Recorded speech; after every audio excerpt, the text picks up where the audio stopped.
दिल टूटा तो दो दो ज्वाइनिंग लेटर ले लिए। ऑनलाइन में मैंने खान सर से गाइडेंस लिया है। खान सर से? जी, ऑनलाइन मैंने खान सर से कोर्स परचेज किया हो, जैसे ज्योग्राफी, मैप वगैरह, पॉलिटी, हिस्ट्री। सेंट्रल एसएससी 2022 के थ्रू भी मेरा सिलेक्शन हुआ है। अच्छा। और बीएसएससी सीजीएल में एएसओ की पोस्ट पर मैं सिलेक्टेड हूँ। गर्लफ्रेंड आपकी है, उसको मैनेज करते हुए आप अगर अच्छा से पढ़ रहे हैं तो कोई दिक्कत की बात भाई साहब जो हमारे साथ बैठे हैं, दो दो एग्जाम निकाल चुके हैं, ज्वाइनिंग लेटर अब पहुंचने वाला है घर, और अब जो है बिहार सरकार के तरफ से भी नौकरी का ऑफर आया है और केंद्र सरकार के तरफ से भी जो है नौकरी का ऑफर आया, और दो दो सरकारी नौकरी का ज्वाइनिंग लेटर लेकर बैठे हैं।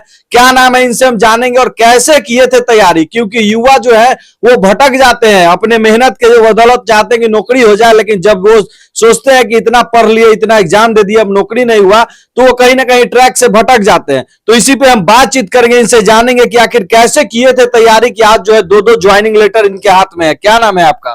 मेरा नाम कृष्ण मोहन सिंह है सर। अच्छा, कैसे तैयारी किए थे कि दो दो ज्वाइनिंग लेटर लेकर आप बैठे हुए हैं? सर मतलब तैयारी करने का था, एक ये है कि हार्ड वर्क आप करते रहिए, कंसिस्टेंसी, यही मतलब दो तीन चीज है जो लगातार कुछ दिन से मैंने किया है, जिसका परिणाम है कि आपके माध्यम से कुछ बताने का मौका मिल रहा है मुझे। अच्छा, कहाँ कहाँ से आया है ज्वाइनिंग लेटर? जैसे सेंट्रल एसएससी 2022 के थ्रू भी मेरा सिलेक्शन हुआ है। अच्छा। और बीएसएससी सीजीएल में एएसओ की पोस्ट पर मैं सिलेक्टेड हूँ। दोनों जगह सेलेक्ट हो गए? जी जी सर। अच्छा, ज्वाइन कहाँ करना है? ज्वाइन तो सर बीएसएससी सीजीएल एएसओ में करना है ज्वाइन, उसको मैं स्किप कर दूंगा। अच्छा, कैसे तैयारी किए थे, क्योंकि युवा लोग जो है वो जानना चाहते हैं और बहुत सारे लोग परेशान हो जाते हैं। पटना में लॉज लेकर रहते हैं, आप भी लॉज लेकर रह रहे थे, आज जो है सफलता आपको मिली है, तो उन लोगों को कैसे सफलता मिलेगा, कैसे तैयारी करें? देखिए, सफलता जो है ना मतलब जल्दी नहीं मिलेगी आपको, आपको टाइम थोड़ा देना पड़ेगा, टाइम देना पड़ेगा और थोड़ा सा विश्वास अपने आप पर रखना पड़ेगा। जहां भी पढ़ रहे हैं वहां पे आप विश्वास कीजिए, अपने पर विश्वास कीजिए और टाइम आप दीजिए। ये दो तीन चीज आप कर रहे हैं तो निश्चित ही आप सफल होइएगा। हाँ, बीच बीच में आप उदास होइएगा, थोड़ा फ्रस्ट्रेशन होगा, लेकिन उसको भी दरकिनार करते हुए एक नए जोश जुनून से हमेशा फिर से उसी चीज को करना है। मान लीजिए आज आपकी रिजल्ट गिर गई है, किसी चीज में नहीं हुआ जिसमें आपको बहुत उम्मीद था, लेकिन कल होकर सोने के बाद आपको उसके बारे में भूल जाना है। कल से फिर से जोश जुनून के साथ दूसरे एग्जाम की तैयारी करना है जिसको आप लगे हुए थे, फिर लगे रहिए, एक दिन लगे रहिए, एक साल दो साल में निश्चित ही आपका कहीं ना कहीं अच्छे जगह पर सिलेक्शन हो जाएगा। और आपका जो है सिलेक्शन हो गया। अच्छा, कौन से सर से आप पढ़ते थे, कौन सा बुक पढ़ते थे? टेस्ट सीरीज वगैरह भी सुने हैं कि आप बहुत सारा प्रैक्टिस करते थे, तो कैसे आप कौन से सर से पढ़ते थे? जैसे देखिए, अब तो ऑनलाइन का जमाना आ गया है, तो ऑनलाइन में मैंने खान सर से गाइडेंस लिया है। खान सर से? जी, ऑनलाइन मैंने खान सर से कोर्स परचेज किया हो, जैसे ज्योग्राफी, मैप वगैरह, पॉलिटी, हिस्ट्री। और टेस्ट वगैरह जो है ना कि कौटिल्य का 50 क्वेश्चन डेली यूट्यूब पर जो फ्री है वो मैंने देखा है। और फिजिकली प्रेजेंट होकर प्लेटफॉर्म में मैंने सेट दिया है बीएसएससी सीजीएल के लिए, लगभग 60-70 सेट के आसपास में मैंने दिया है। एक भी सेट मैंने मिस नहीं किया, जाकर वहां दिया, और उसकी डिस्कशन भी यूट्यूब पर फ्री होती थी, तो जो मुझे रिलेवेंट लगा कि इसे देखना चाहिए उसको भी मैंने किया है। उसका अलग कॉपी भी है मेरे पास, अभी भी है। वो सारे सेट प्रेजेंट है, जो क्वेश्चन नहीं उसमें आ रहे थे वो क्वेश्चन को मैंने मार्क आउट करके बार बार देखा करता था, जिससे हमको बड़ा फायदा हुआ है। अच्छा, कितना देर लगातार पढ़ाई करते थे?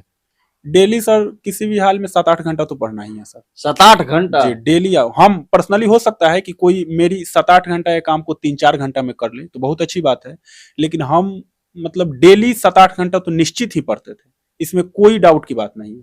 चाहे जो कुछ भी हो जाए पढ़ना ही है सर, एकदम। अच्छा, 7-8 घंटा आप पढ़ाई करके आज दो दो ज्वाइनिंग लेटर आपके पास आया, लेकिन आपके उम्र के ही बहुत सारे युवा जो हैं वो पटना में जो है मॉल घूमते हैं, अपने गर्लफ्रेंड को घुमाते हैं, तो आप भी ये सब करते थे?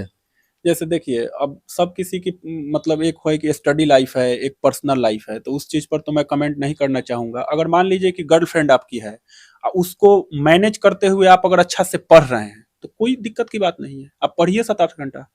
लेकिन हाँ, कभी कभी हो क्या जा रहा है कि प्राइमरी वर्क आपका है पढ़ाई करना, लेकिन प्राइमरी वर्क आपका जीएफ वाला हो जा रहा है, तो वो चीज गलत है एकदम। वो चीज आपके लिए पनौती हो गई है, उसको जल्दी से जल्दी हटा दीजिए।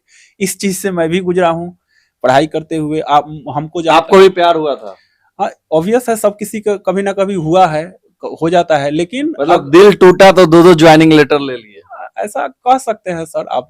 लेकिन जब भी आपको लगे कि किसी चीज से आपको डिस्ट्रैक्शन हो रहा है, जैसे हमको भी होने लगा, तो तुरंत उससे एकदम साइड लाइन हो जाइए, एकदम स्ट्रॉन्ग डिसीजन वहां पे आपको लेना पड़ेगा। नहीं तो आप जिसके साथ अच्छा टाइम यहाँ पे टाइम दे रहे हैं, कुछ ही दिन बाद वो आपके लिए टाइम नहीं दे पाएंगे, वो दूसरे किसी के टाइम देना स्टार्ट कर देंगे। इसीलिए आपका प्राइमरी वर्क है पढ़ाई करना, पढ़ाई आप कीजिए, उसके साथ आप किसी चीज को मैनेज करके अच्छे से आप कर रहे हैं तो बहुत अच्छी चीज है। लेकिन ज्यादातर केस में मैंने देखा है कि मैनेज नहीं होता है, पढ़ाई के अलावा जीएफ वगैरह जो भी है वो सब चीज मैनेज होने वाली चीज है नहीं, पढ़ाई आपका डिस्टर्ब होगा, इसीलिए वो सब चीज से थोड़ा दूर रहिए। अच्छा, शादी कब कर रहे हैं? अब तो ज्वाइनिंग होने वाला है, अब शादी कब कर रहे हैं? दहेज कितना लीजिएगा? शादी अब सर जॉब हो गई है तो शादी हो ही जाएगी लगभग, लेकिन अभी कितना दहेज लीजिएगा? दहेज वगैरह का सर कोई ये नहीं है। दहेज मतलब देखिए सर, होता क्या है कि जैसे मान लीजिए कि कोई एक चीज है, जैसे मैं जॉब वाला हूँ, दहेज क्या है, दो चीज के डिफरेंस को, गैप जो है वो फिल करने के लिए दिया जाता है, समझे। तो दहेज देने वाले जो लड़की के पिता हैं, जैसे हम लोग, हम ही, मेरी भी बहन होगी, तो उन लोगों ज्यादा रिस्पॉन्सिबल है दहेज देने के लिए, अपने बच्ची को नहीं पढ़ाएं, जिसकी वजह से दहेज देना पड़ रहा है ना। मान लीजिए कि उनकी बच्ची पढ़ लिख कर कुछ कर गई होती तो दहेज देने की जरूरत होती नहीं होता।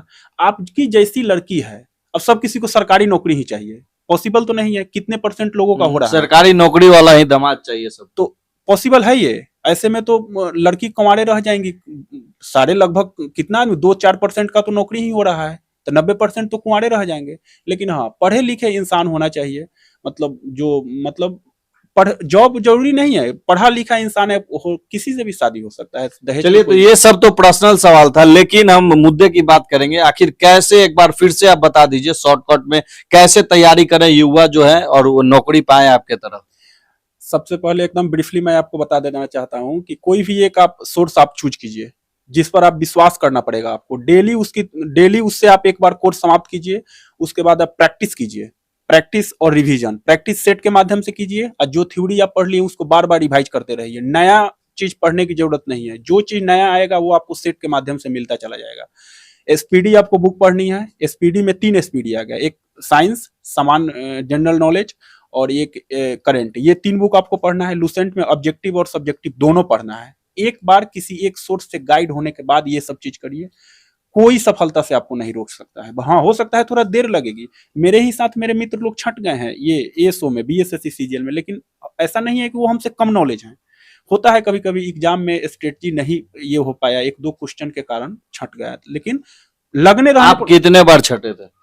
हम तो सर लगभग 5-6 मेरिट लिस्ट से बाहर हो चुके हैं। मेरिट लिस्ट से बाहर? हाँ, 5-6 तो एग्जाम से मैं बाहर हुआ हूँ, उसके बाद ये 2 मेरिट लिस्ट में मैं फाइनल सेलेक्ट। अच्छा, क्या संदेश देंगे युवाओं के लिए, आपके पीढ़ी के युवाओं जो है उनके लिए क्या संदेश देंगे?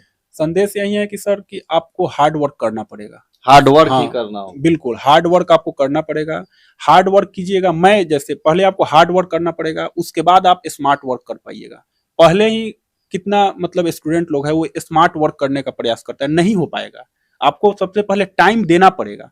आप जिस चीज को टाइम दीजिएगा तो वो एकदम उस चीज फील्ड में आप अच्छा हो ही जाइएगा, एकदम बिल्कुल 100% है। चलिए, तो ये हमारे साथ भाई साहब हैं जो दो ज्वाइनिंग लेटर जो है इनके हाथ में आ चुका है, एक केंद्र सरकार से, एक बिहार सरकार से। तमाम बातचीत की और कैसे किए थे तैयारी, 5-6 बार जो है ये भी रिजेक्ट हो चुके हैं, अब जो है 2-2 ज्वाइनिंग लेटर आ चुका है। बाकी इनके बारे में और हमारे वीडियो के माध्यम से क्या सोचते हैं कमेंट करके जरूर बताइएगा, और वीडियो को एक बार शेयर कर दीजिएगा। जय हिंद, जय बिहार।